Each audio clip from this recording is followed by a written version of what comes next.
Telangana CM Revanth Reddy AP CM Chandrababu Naidu పనితీరుపై తాజాగా కీలక వ్యాఖ్యలు చేశాడు. 18 గంటలు పనిచేసే చంద్రబాబు పక్క రాష్ట్రానికి సీఎం అయ్యాడని, ప్రస్తుతం 12 గంటలు మాత్రమే పనిచేస్తున్న తాను ఇక చంద్రబాబుతో పోటీ పడక తప్పదు అన్నారు.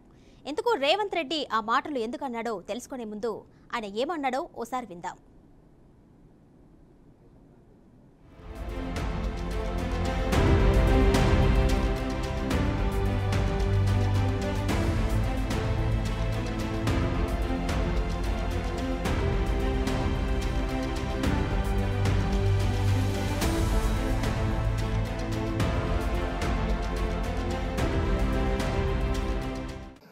ఈరోజు భారతదేశం 5వ అతిపెద్ద ఆర్థిక వ్యవస్థ. ఇంకొక 4-5 సంవత్సరాల్లో ఎన్డీఏ ఆధ్వర్యంలో 3వ అతిపెద్ద ఆర్థిక వ్యవస్థగా తయారవుతుంది. 2047 వికసిత్ భారత్ ఎన్డీఏ నరేంద్ర మోడీ గారి కల అయితే, వికసిత్ ఆంధ్రప్రదేశ్ మనందరి కల కావాల్సిన అవసరం ఉంది. నాకు ఏమాత్రం అనుమానం లేదు, భారతదేశం ప్రపంచంలో అగ్రస్థానానికి వెళ్తాం. నెంబర్ 1 కానీ నెంబర్ 2 కానీ ఉంటాం. అదే సమయంలో మనందరి ఆశయం, మనం చేసే చట్టాలన్నీ కూడా తెలుగువారు ప్రపంచంలోని నెంబర్ 1గా ఉండాలని, ఆంధ్రప్రదేశ్ని జీరో పావర్టీ స్టేట్గా తయారు చేసి ఆర్థిక అసమానతలు తగ్గించే విధానానికి ఈ సభ శ్రీకారం చుట్టాలని కోరుకుంటూ, ఈరోజు పక్క రాష్ట్రంలో నారా చంద్రబాబు నాయుడు గారు ముఖ్యమంత్రిగా బాధ్యత చేపట్టిన తర్వాత అభివృద్ధిలో, సంక్షేమంలో వారితో పోటీ పడి ఈ రాష్ట్రాన్ని ముందుకు నడిపించే అవకాశం నాకు వచ్చింది.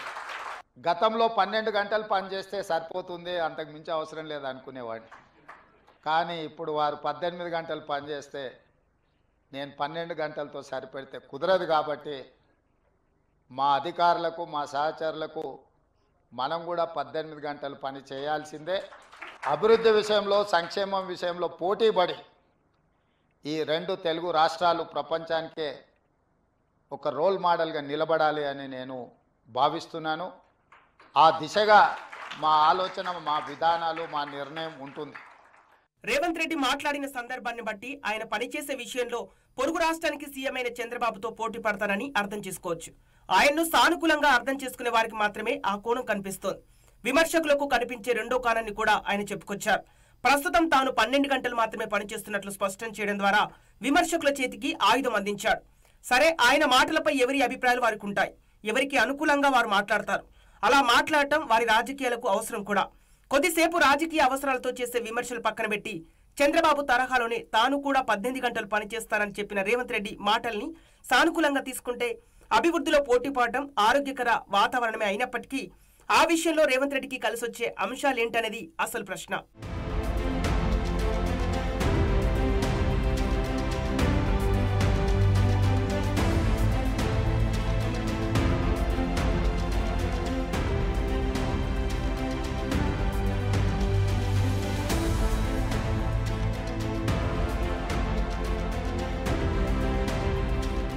చంద్రబాబుకు మన దేశంలోనే విజన్ ఉన్న నాయకుడన్న పేరుంది. ఆయన 25 ఏళ్ల క్రితం ఉమ్మడి రాష్ట్ర సీఎంగా ఉన్నప్పుడు విజన్ 2020 అని చెబుతూ చేయి పైకెత్తి 2000ను చూపించేవారు. ఆయన విజన్ ఏమిటో ఆ రోజుల్లో చాలా మందికి అర్థం కాకపోవచ్చు. హైటెక్ సిటీ నిర్మాణం, ఐటీ రంగాన్ని అభివృద్ధి చేయడం, హైదరాబాద్ నగరం చుట్టూ ఔటర్ రింగ్ రోడ్, శంషాబాద్ విమానాశ్రమం, ఫ్లైఓవర్ల నిర్మాణం, హైదరాబాద్ నగరంపై ఒత్తిడి తగ్గించేందుకు నగరానికి సుదూరంగా ఉన్న మలేషియా, సింగపూర్ టౌన్షిప్లు ఆయన విజన్లోనే. కొన్ని రాష్ట్రంలో పరిస్థితులు మారాయి, రాజకీయాలు మారాయి. 20 ఏళ్లలో ఒక కొత్త తరం కూడా వచ్చింది. రాష్ట్రం 2గా విడిపోయింది. 2 రాష్ట్రాలకు తెలుగు సీఎంలున్నారు. 2020 తర్వాత విభజిత ఏపీకి మరోసారి చంద్రబాబు సీఎం అయ్యారు. ఇక తెలంగాణకు ప్రస్తుతం సీఎంగా కొనసాగుతున్న రేవంత్ రెడ్డి ఒకప్పుడు టీడీపీ అధినేత చంద్రబాబు నాయకత్వంలోనే పనిచేసిన నాయకుడే.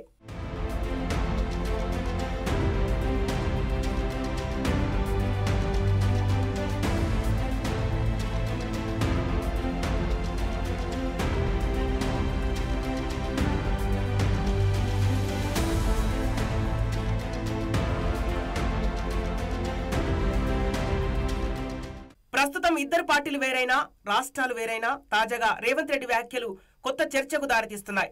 తెలంగాణ సీఎం అయిన తర్వాత రేవంత్ రెడ్డి ప్రపంచ ఆర్థికవేత్తల సమావేశంలో పాల్గొనేందుకు వెళ్లి వచ్చారు. తెలంగాణలో పెట్టుబడులు పెట్టేందుకు చాలా మంది పారిశ్రామికవేత్తలు రాష్ట్ర ప్రభుత్వంతో ఒప్పందం చేసుకున్నట్లు తెలిపారు.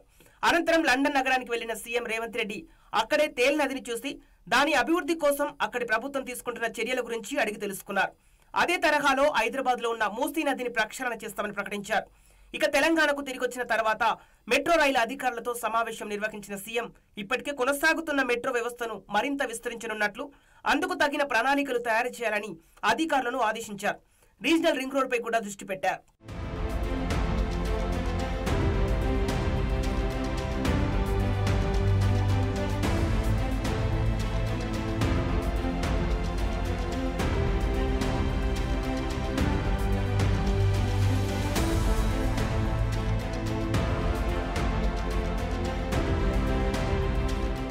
రేవంత్ రెడ్డి ఉద్దేశాలు, ప్రణాళికలు బాగానే కనిపిస్తున్నప్పటికీ రాష్ట్ర ఆర్థిక పరిస్థితి అందుకు సహకరిస్తుందానే అనే ప్రశ్న తలెత్తుతోంది. రాష్ట్రంలో అధికారానికి వచ్చే ముందు 6 సూత్రాల పథకం కింద కాంగ్రెస్ పార్టీ ప్రజలకు భారీగా హామీలిచ్చింది. ఆ హామీలు నెరవేరాలంటేనే ఆర్థిక పరిస్థితి సరిపోవడం లేదనే వాదన ఉంది. ఈ విషయాన్ని ఇతరులు చెప్పడం కాదు, సాక్షాత్తు సీఎం రేవంత్ రెడ్డి స్పష్టం చేశారు. లంక బిందెలు ఉన్నాయనుకున్నాం, రాష్ట్రాన్ని గత ప్రభుత్వం అప్పుల కుప్పగా మార్చిందని చెప్పారు. అప్పుల కుప్పగా మారిన రాష్ట్రాన్ని గాడిన పెట్టాలంటే ఆర్థిక క్రమశిక్షణ చాలా ముఖ్యం. ఇష్టానుసారంగా ఎన్నికల ముందు ఇచ్చిన హామీలు ఇప్పుడు ప్రభుత్వానికి ఆర్థిక భారం కానున్నాయి. కేంద్ర సాయం కోరుదామన్నా అక్కడ కాంగ్రెస్ ప్రభుత్వం అధికారానికి రాలేదు. దీంతో రేవంత్ ఏ విధంగా చంద్రబాబుతో 18 గంటలు పనిచేసేందుకు పోటీ పడతారనే వాదన ముందుకొస్తోంది. గతంలో 12 గంటలు పనిచేస్తే సరిపోతుంది, అంతకు మించి అవసరం లేదు అనుకునేవాడిని. కానీ ఇప్పుడు వారు 18 గంటలు పనిచేస్తే నేను 12 గంటలతో సరిపెడితే కుదరదు. కాబట్టి మా అధికారులకు, మా సహచరులకు మనం కూడా 18 గంటలు పని చేయాల్సిందే. అభివృద్ధి విషయంలో, సంక్షేమం విషయంలో పోటీపడి ఈ 2 తెలుగు రాష్ట్రాలు ప్రపంచానికే ఒక రోల్ మోడల్గా నిలబడాలి అని నేను భావిస్తున్నాను. కాగల కార్యాన్ని గంధర్వులు తీర్చినట్లు ఏపీలో టీడీపీ భారీ మెజార్టీతో అధికారానికి రావడమే కాదు, బీజేపీతో పొత్తు పెట్టుకుంది. కేంద్రంలో బీజేపీ ప్రభుత్వానికి టీడీపీ అవసరం కనిపిస్తోంది. రాజకీయ అవసరాన్ని అడ్డుపెట్టైనా చంద్రబాబు కేంద్రం నుంచి కొంతమేర నిధులు తీసుకొస్తే పరిస్థితి కనిపిస్తోంది. అందులోనూ రాష్ట్ర విభజన చట్టంలో పొందుపరిచిన 2 ముఖ్యమైన అంశాలున్నాయి. ఒకటి రాజధాని నిర్మాణం, రెండోది ఏపీ జీవనాడి అయిన పోలవరం. ఈ రెండింటి కోసం చంద్రబాబు ఎంతమేర కృషి చేస్తారో బీజేపీ నాయకులు కూడా అంతే స్థాయిలో కృషి చేస్తారు. దేశవ్యాప్తంగా బీజేపీ వ్యూహం తెలిసిన ఎవరికైనా ఈ సూత్రం అర్థమవుతోంది. ఏపీలో టీడీపీ, జనసేన పార్టీతో జట్టు కట్టి కొన్ని సీట్లు, ఓట్లు, తద్వారా మంత్రి పదవులను కూడా పొందగలిగిన బీజేపీ ఏపీలో విస్తరించేందుకు ఆ ప్రాంతంపై దృష్టి పెట్టే అవకాశం ఉంటుంది. అది రాజకీయంగా బీజేపీకి ఎంత మేర దోహదం చేస్తుందో చంద్రబాబుకు కూడా అంతే మేర దోహదం చేస్తోంది. వికసిత్ భారత్ ఎన్డీఏ నరేంద్ర మోడీ గారి కల అయితే వికసిత్ ఆంధ్రప్రదేశ్ మనందరి కల కావాల్సిన అవసరం ఉంది. నాకు ఏమాత్రం అనుమానం లేదు, భారతదేశం ప్రపంచంలో అగ్రస్థానానికి వెళ్తాం. నెంబర్ 1 కానీ నెంబర్ 2 కానీ ఉంటాం. అదే సమయంలో మనందరి ఆశయం, మనం చేసే చట్టాలన్నీ కూడా తెలుగువారు ప్రపంచంలోని నెంబర్ 1గా ఉండాలని, ఆంధ్రప్రదేశ్ని 0 పావర్టీ స్టేట్గా తయారు చేసి ఆర్థిక అసమానతలు తగ్గించే విధానానికి ఈ సభ శ్రీకారం చుట్టాలని కోరుకుంటూ, కానీ అలాంటి పరిస్థితి తెలంగాణ సీఎం రేవంత్ రెడ్డికి లేదు. తెలంగాణలో బీజేపీ కూడా బలంగానే తయారైంది. ఇక ఆ పార్టీ ముందున్న లక్ష్యం తెలంగాణ రాష్ట్రంలో అధికారానికి రావడం మాత్రమే. ఆ దిశగానే బీజేపీ కేంద్ర నాయకత్వం ఆలోచనలుంటాయి. తెలంగాణలో బీజేపీ ఎదగాలంటే కాంగ్రెస్ పార్టీని, ఆ పార్టీ ప్రభుత్వాన్ని ఇబ్బంది పెట్టే ఎత్తుగడల్నే కేంద్రంలోని బీజేపీ ప్రభుత్వం అమలు చేసే అవకాశం ఉంటుంది. ఏపీలో తమ మిత్రుడైన చంద్రబాబును సంతృప్తిపరచుటకు, అదే సమయంలో తమ ఎదుగుదలకు ఉపయోగపడే విధంగా బీజేపీ నిర్ణయాలు ఉంటాయనే భావన కలుగుతోంది. చూడాలి మరి రేవంత్ రెడ్డి కాకతాళీయంగా మాట్లాడారా, చంద్రబాబుతో ఉన్న సాన్నిహిత్యం కారణంగా మాట్లాడారా, నిజంగానే పోటీ పడతారా?